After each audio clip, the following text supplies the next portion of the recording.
दिल्ली के ओखला में ईडी की छापेमारी जारी है। जामिया नगर में ईडी की 2 जगह रेड हुई है। ओखला विलेज अल फलाह हेडक्वार्टर पर छापेमारी की कार्रवाई को अंजाम दिया गया। वहीं शाहीन बाग में भी पहुंची ईडी की टीम। अल फलाह यूनिवर्सिटी के अकाउंटेंट के घर पर भी ईडी की टीम पहुंची। अल फलाह के दफ्तर पर ईडी का छापा देखने को मिला है। दिल्ली के ओखला में वाक़े दफ्तर में छापेमारी की कार्रवाई को अंजाम दिया गया। यूनिवर्सिटी की फंडिंग को लेकर ये जांच जारी है। पीएमएलए के तहत जांच की जा रही है ईडी की तरफ से।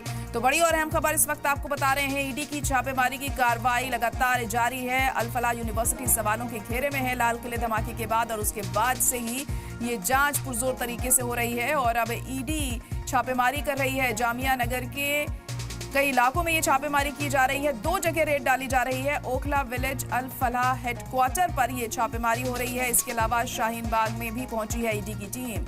अल फलाह यूनिवर्सिटी के अकाउंटेंट के घर पर भी ईडी की टीम पहुंची है। यहां पर छापेमारी की जा रही है ईडी के जरिए, और कई अहम सुराग हाथ लगने की उम्मीद जताई जा रही है ताकि इस पूरे मामले की तह तक जाया जा सके और ये पता लगाया जा सके कि आखिर कौन सरगना था, कौन कौन इसमें शामिल है, किस किस का नाम इसमें और सामने आता है। हालांकि कई नाम ऐसे हैं जो अब तक सामने आ चुके हैं, लेकिन तमाम ऐसी चीजें हैं जिनका खुलासा होना अभी भी बाकी है। तो उसे ही पता लगाने के लिए ईडी की कार्रवाई जारी है और छापेमारी यहां पर की जा रही है। अल फलाह यूनिवर्सिटी की फंडिंग कहां से होती थी, इसको लेकर भी जांच हो रही है। और आपको बता दें कि दिल्ली के ओखला में वाक़े दफ्तर पर ये छापेमारी की जा रही है। यूनिवर्सिटी की फंडिंग को लेकर हो रही है जांच। पीएमएलए के तहत ये जांच की जा रही है।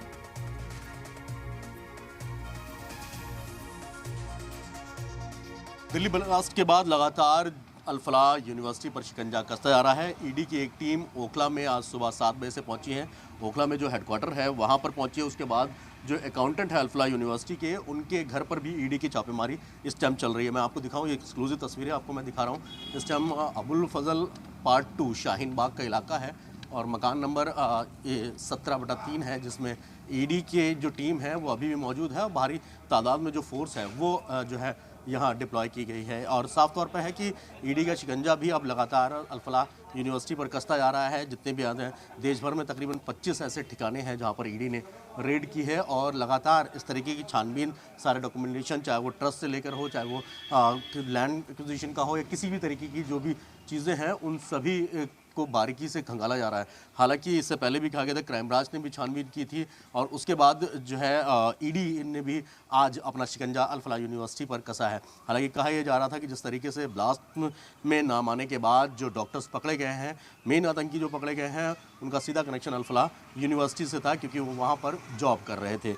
पिछले काफ़ी दिनों से लगातार जिस दिन से ब्लास्ट हुआ तब से ही ईडी समेत कई जांच एजेंसियां लगातार जुटी हुई हैं। एनआईए ने भी कल एक व्यक्ति को गिरफ्तार किया जिसका सीधा कनेक्शन देखने को मिला है।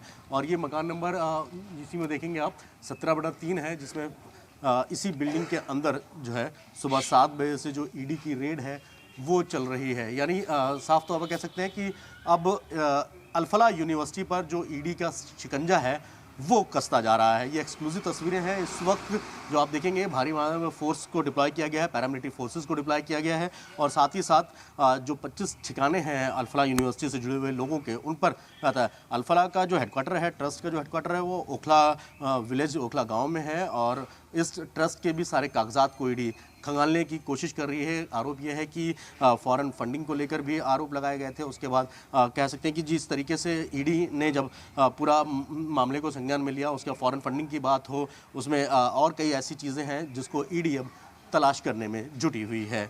सईद मुबश्शिर, जी मीडिया, दिल्ली।